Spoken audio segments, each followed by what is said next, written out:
Was waren das für Täter, die einen Menschen kidnappen, ihn brutal erschlagen und danach noch das Lösegeld eintreiben? Es ging um eine Entführung. Eiskalt und skrupellos. Wo ist Jakob Fischmann? Lebt er überhaupt noch? Rainer K. hat eine Aura der Furcht und der Aggression verbreitet. Ich sag nichts. Nachher werde ich umgebracht. Das Geiseldrama fand ein tragisches Ende. Rainer K. ist der einzige Mensch, bei dem ich sagen würde, der ist durch und durch böse. Es war zu mir ein lieber Ehemann.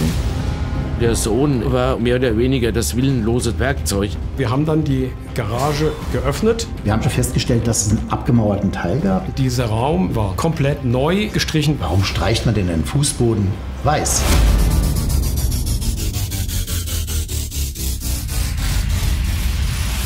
Und damit hatten wir das entscheidende Bindeglied zwischen Täter und Opfer. Gegen den 50-jährigen Malermeister wurde vor dem Frankfurter Landgericht das Urteil gesprochen. Ich habe beantragt lebenslange Haft, Feststellung der besonderen Schwere der Schuld mit anschließender Sicherungsverwahrung. Das heißt, nie mehr auf freiem Fuß.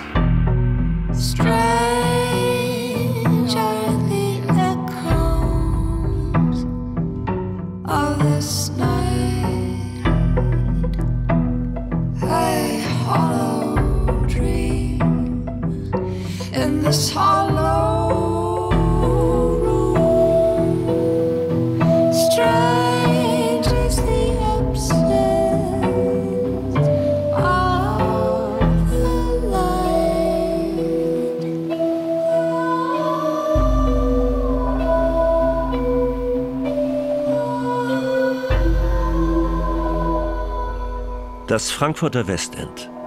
Wer in diesen Villen wohnt, hat es zu etwas gebracht. Lebt oft versteckt hinter hohen Mauern und dichten Hecken. Meist gut gesichert. Ende August 1996 meldet ein Anwohner bei der Polizei in der Lilienthalallee einen verdächtigen weißen Kastenwagen. Einen Monat später, am 1. Oktober 1996, fällt der weiße Lieferwagen, ein Fiat Ducato, erneut auf. Diesmal in einem Gewerbegebiet keine 5 Kilometer vom Villenviertel im Westend entfernt. Nachbarn hören gegen 22:30 Uhr Hilferufe von einem nahegelegenen Parkplatz und beobachten 2 Autos. Einen schwarzen Geländewagen und den weißen Fiat Ducato, direkt vor dem Firmengebäude des Unternehmers Jakob Fischmann, der in der Lilienthalallee eine Villa besitzt.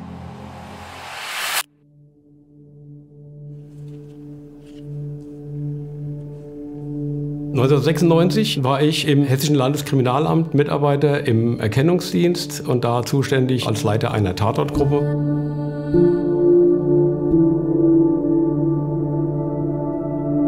Es ging um eine Entführung und Gott, wie das halt so ist, eine Entführungslage heißt, dass der Polizeiapparat insgesamt mit allen zur Verfügung stehenden Kräften mobilisiert wird. Tatort ist die Eschborner Landstraße. Hier finden Wagners Kollegen den BMW des Entführten. Jakob Fischmann ist wohl aus seinem Fahrzeug herausgezerrt worden. Bei den Untersuchungen wurden verschiedene Blutspuren entdeckt, die eben auf eine Kampfsituation hindeuteten. Es wurde auch die Uhr des Geschädigten im Fahrzeug aufgefunden. Das war eben die Ausgangssituation. Wir haben eine Entführungslage und wir wissen, dass es eine gewaltsame Aktion war. Es muss also da entsprechend etwas passiert sein. Am nächsten Tag klingelt bei Familie Fischmann das Telefon. Zu hören ist eine Tonaufnahme mit der Stimme von Jakob Fischmann. Das ist eine Tonkassette. Ein persönlicher Anruf von mir ist den Leuten zu gefährlich. Sie erhalten einen Anruf hinsichtlich der Geldübergabe. Wenn die Polizei eingeschaltet ist, wird die Übergabe sofort abgebrochen und ich bin tot. Im Sommer 96 war ich Redakteurin bei der Frankfurter Neuen Presse.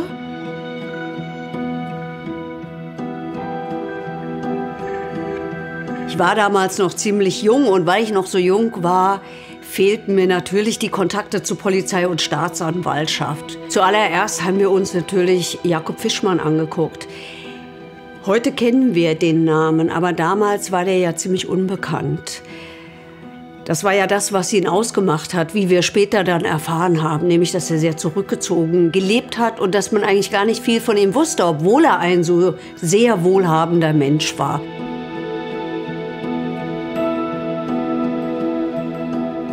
Ich bin zu der Villa gefahren und habe sie mir angeschaut. Und ich finde schon, dass diese Villa auch so ein bisschen für alles sprach, was man dann später von ihm erfahren hat. Nämlich ein Mensch, der sehr wohl versucht hat, völlig normal zu leben, trotz des Wohlstands, den er da hatte.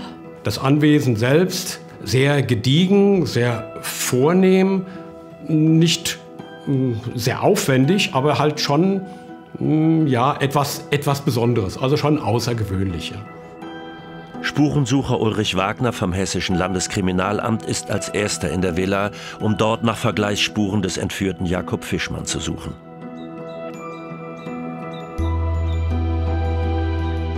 Es war eine sehr ruhige, aber auch sehr angespannte Situation. Da war für uns dann besonders wichtig, zum Beispiel Zahnbürste, Haarbürste oder Gegenstände, Gläser, Zeitschriften, das Buch, was am Bett liegt oder sowas. Sachen, die der Jakob Fischmann direkt angefasst hatte, weil wir dann daran Vergleichsmaterial sichern können. Auch die Staatsanwaltschaft in Frankfurt ist inzwischen eingeschaltet. Ich war damals schon 2 Jahre Chef der Staatsanwaltschaft Frankfurt.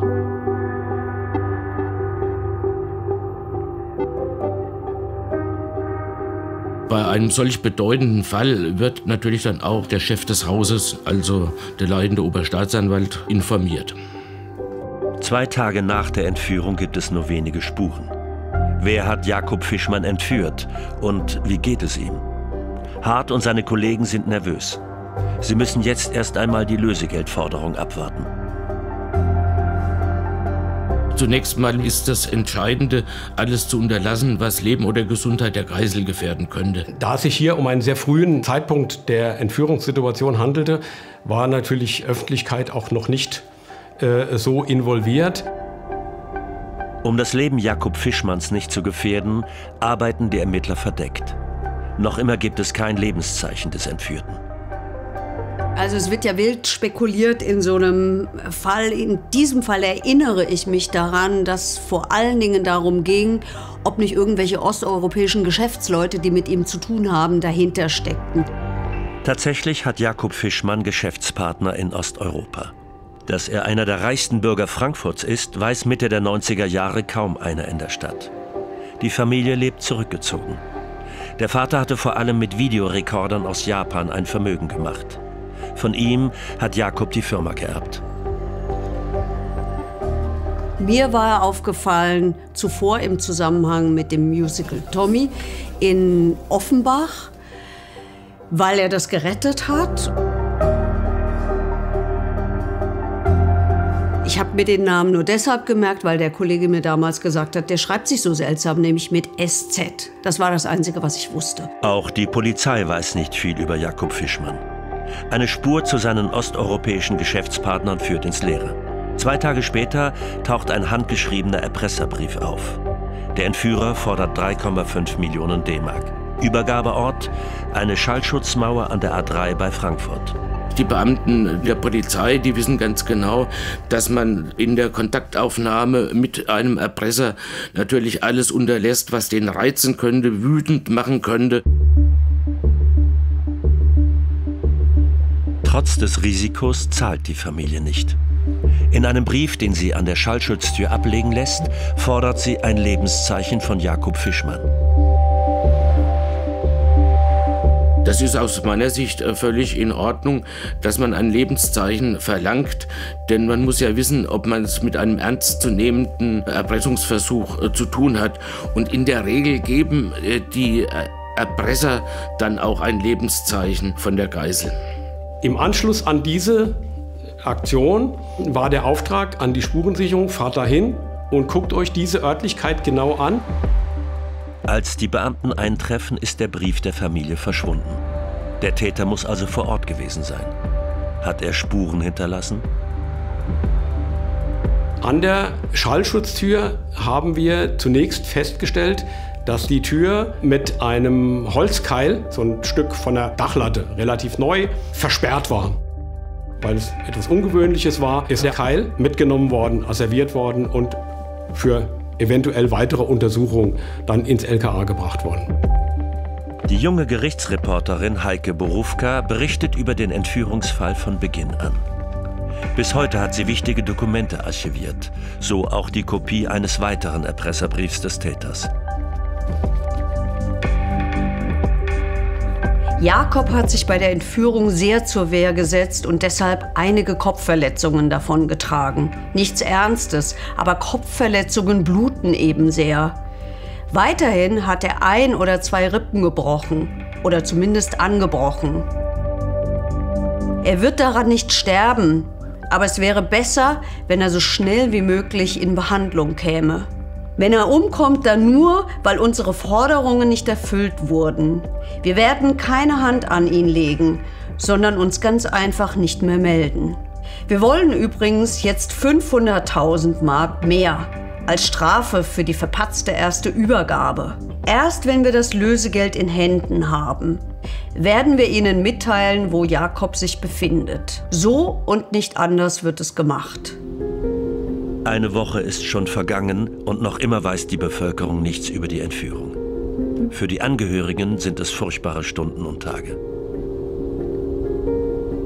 2 Tage nachdem dieses Erpresserschreiben bei der Familie Fischmann angekommen ist, kam ein Pate des entführten Jakob Fischmann und fragte mich, ob denn Hoffnung bestehe, den Jakob Fischmann noch lebend zu finden.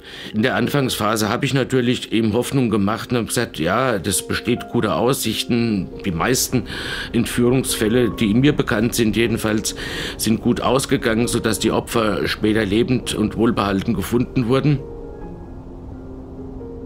Dem Erpresser geht es in der Regel nicht darum, jemanden zu töten, sondern er nimmt das Opfer als Mittel zum Zweck. Und der Zweck ist, möglichst viel Geld zu haben.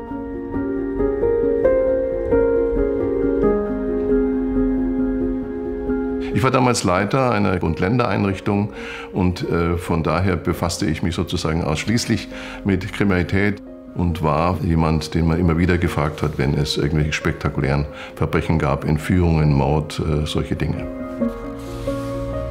Ich hatte überwiegend Anfragen von Medien zu der Frage, wo kann denn jemand versteckt werden, was ist denn ein Verlies, wie lange kann das dauern? Und ich hatte überraschenderweise einen Anruf von einer Frau aus Südtirol, die mir sagte, sie sei Seherin und sie hätte also Herrn Fischmann gesehen und ich sollte der Polizei sagen, sie sollen weiter nach ihm suchen, er würde leben.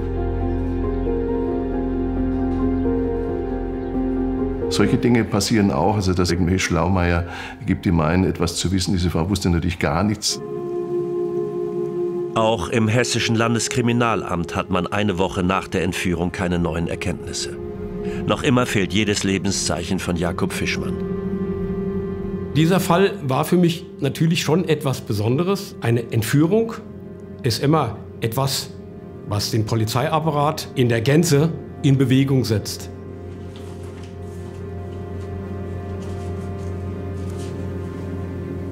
Bezogen auf das HLKA kann ich sagen, dass mit dem Tag des Bekanntwerdens der Entführung nahezu das gesamte Haus involviert war in diesen Fall.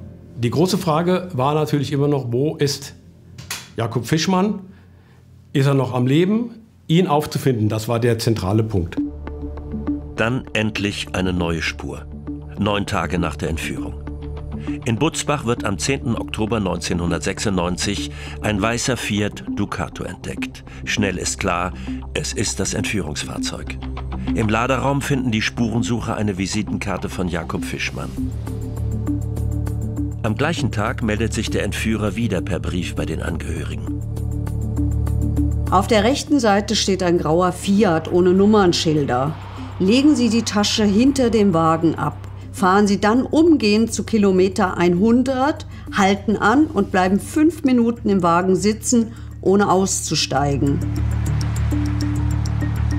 Ort der geplanten Übergabe, dieses Mal ein stillgelegter Autobahnparkplatz an der A3 zwischen Wiesbaden und Limburg.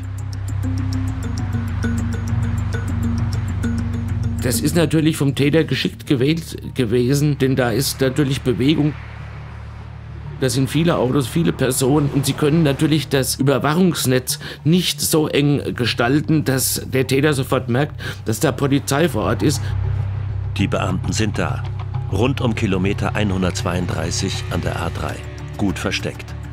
Trotzdem entkommt der Entführer mit den 4 Millionen Mark Lösegeld. Doch den Beamten fällt etwas auf. Der Wagen wurde dann von der Polizei kurz nach einer Ausfahrt gesehen. Den Polizeibeamten war aufgefallen, dass derselbe Wagen an einem Parkplatz gesehen wurde, vorher allerdings mit einem anderen Kennzeichen. Es handelt sich dabei um einen schwarzen Geländewagen, der erst ein polnisches, kurz danach ein Offenbacher Kennzeichen trägt. Wenn ein Kfz in eine solche Geschichte involviert ist, macht man natürlich als erstes mal eine Halteabfrage. Und das ist dann hier auch so gewesen. Kurz nach Mitternacht hat die Polizei den Halter ermittelt. Es handelt sich um den 48-jährigen Rainer K. aus Langen bei Frankfurt. Jetzt geht es darum, die Vorgeschichte zu ermitteln. Und da hat ja dann der in Verdacht geraten auch eine beachtliche Karriere schon vorher hingelegt gehabt.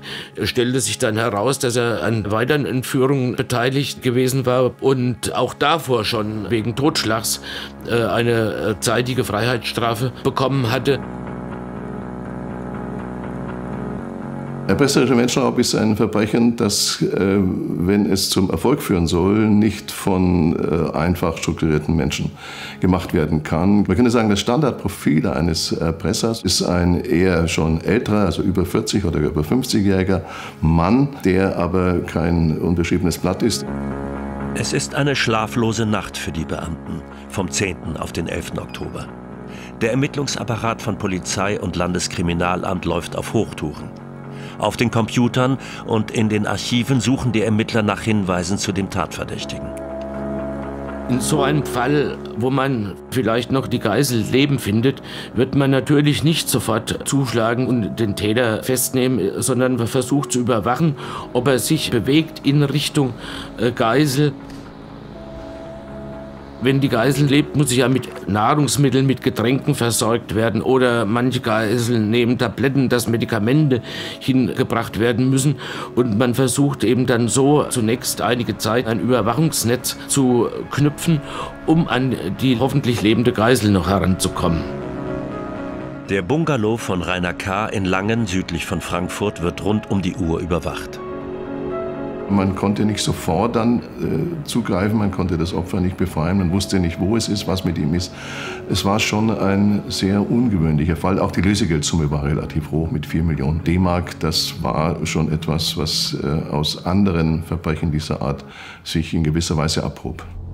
Was die Polizei nicht ahnt: Die Ex-Frau von Rainer K., die bei der Mainzer Polizei arbeitet, sieht die Suchanfragen im Polizeicomputer und informiert den Verdächtigen. Rainer K. ist jetzt gewarnt und das Entführungsopfer Jakob Fischmann in großer Gefahr. Es muss der 12. Oktober gewesen sein, nämlich als Polizei und Staatsanwaltschaft an die Öffentlichkeit gegangen sind, als das Lösegeld bezahlt worden war für Jakob Fischmann, aber er eben nicht freigekommen ist und die Suche nach ihm losgegangen war mit allem, was man sich da so vorstellen kann, inklusive Tornados.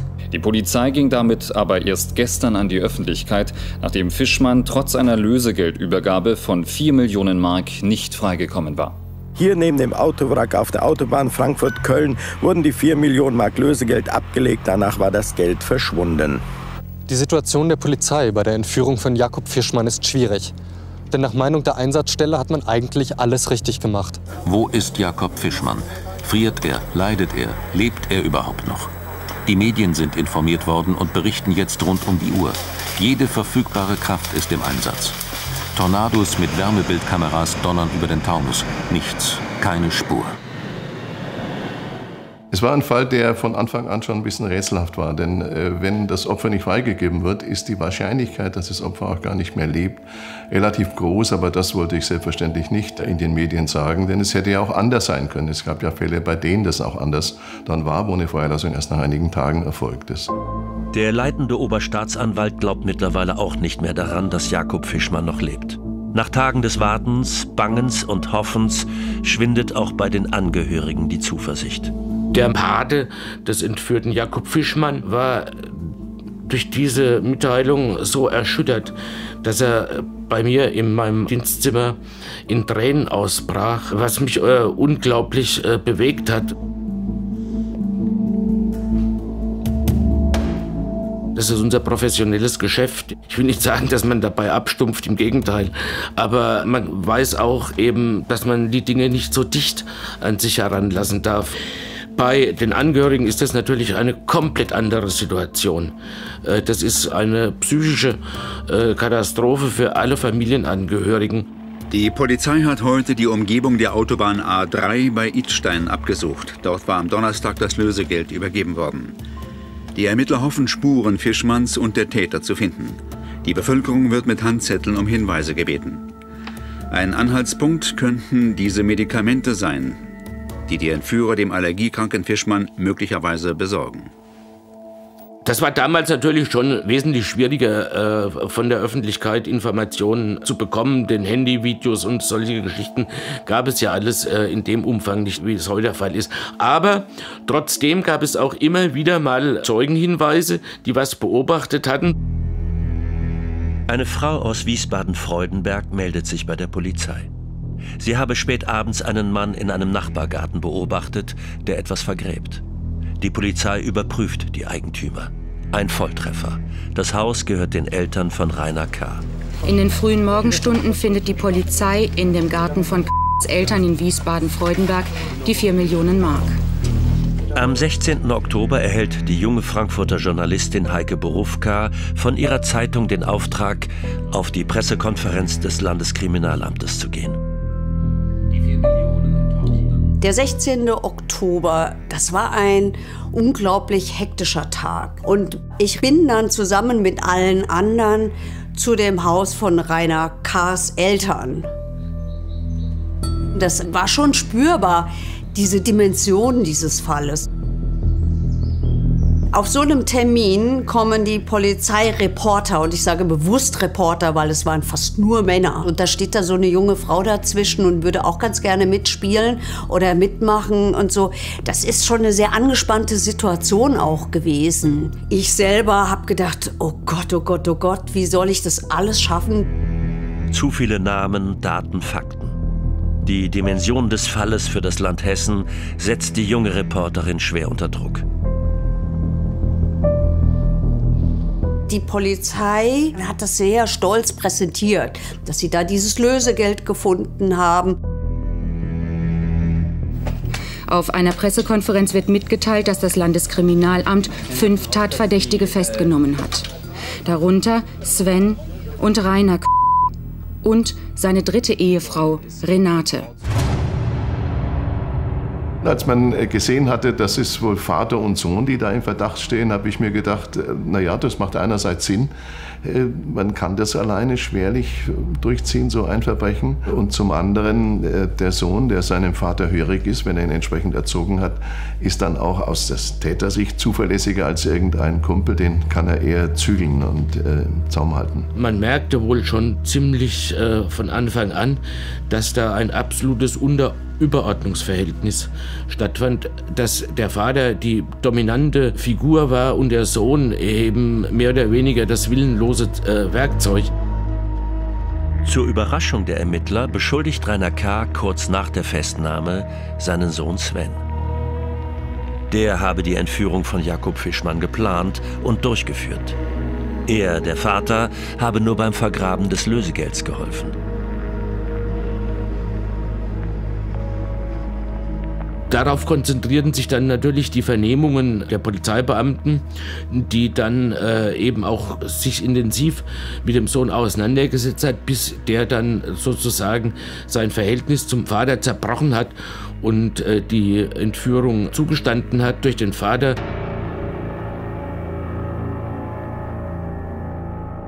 Hier war es offenbar so, dass eine ganz besondere Form der Hörigkeit stattgefunden hat. Und das ist dann prägend natürlich. Das verändert das Leben auch dieses Sohnes sehr, sehr stark. Im Mittelpunkt der Ermittler, aber auch der Journalisten steht jetzt der Bungalow der Familie K. in Langen bei Frankfurt. Und die Frage, welche Rolle hat das Haus bei der Entführung gespielt? Nachdem ich dann rausgefunden habe, wo sie wohnen, nämlich in Langen, bin ich nach Langen gefahren. Ich weiß nicht, wie oft ich an diesem Haus war und mir dieses Haus angeschaut habe. Das ist ein, würde ich sagen, völlig normales bis spießiges Haus. Jetzt dürfen wir nicht vergessen, zu diesem Zeitpunkt war Jakob Fischmann noch nicht gefunden und die ganzen Details kannten wir nicht. Aber wir kannten dieses Haus und das habe ich mir angeschaut und ich habe auch heute noch, ich sehe das noch vor mir. Kann es sein, dass Jakob Fischmann hier in diesem Haus gefangen gehalten wurde?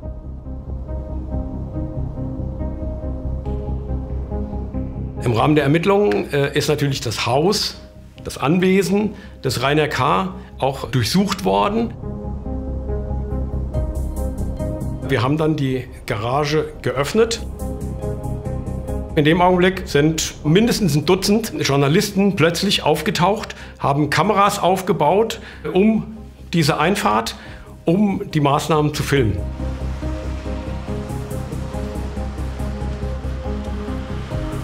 In spektakulären Kriminalfällen gibt es immer ein besonderes öffentliches Interesse. Die Medien sind immer da und wollen natürlich erstens berichten und zweitens neue Informationen und alles möglichst schnell.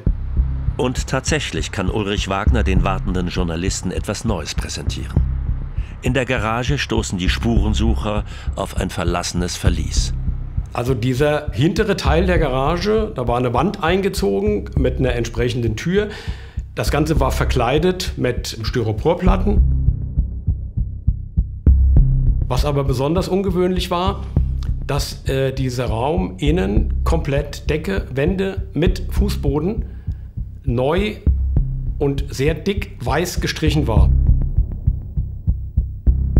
Das ist natürlich ein Fakt gewesen, der besonders Interesse der Polizeibeamten hervorgerufen hat.